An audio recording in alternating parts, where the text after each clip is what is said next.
Good morning. I am Ashrit and he is Siddhay. We are Team Aqua Guards studying in grade 9 at Excel Public School, Mysore. Our theme is Smart and Resilient Communities, focusing on smart cities. Our problem statement is to design a solution to detect unsafe water conditions across communities and immediately shut off the water supply. This prevents unsafe water from reaching households and public facilities. Access to safe drinking water is crucial for public health. However, many communities face significant challenges due to inadequate infrastructure and slow response times. Traditional water quality monitoring methods are often infrequent and reactive, posing serious health risks. To tackle these issues, we have developed a real time water quality monitoring system designed specifically for local communities. Our innovative solution integrates advanced sensors to continuously assess critical water quality parameters like pH, turbidity, and total dissolved solids. Our primary research included an interview with Umesh Chandra D, Executive Engineer at Karnataka Urban Water Supply and Drainage Board, Mysore. He highlighted the current use of SCADA for monitoring and controlling water supply operations and emphasized the need for real-time monitoring across all zones and subzones. Our system provides continuous real-time data, enabling immediate detection of unsafe water conditions. This allows for rapid intervention to protect community health and prevent contaminated water from reaching households and public facilities.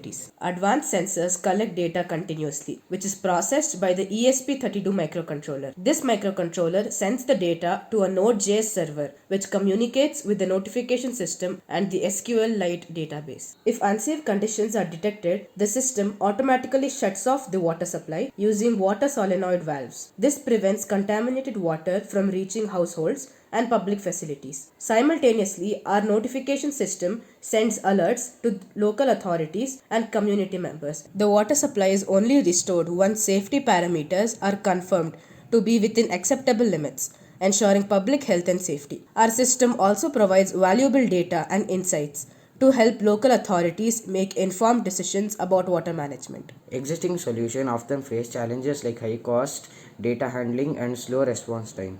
Our system addresses this issue with a proactive approach, real-time monitoring, and automated response to create healthier and more resilient communities. Both of us came up with the idea of developing an AquaSafety system. We helped each other in coding and building the project. We thank our mentor for guiding us throughout the project.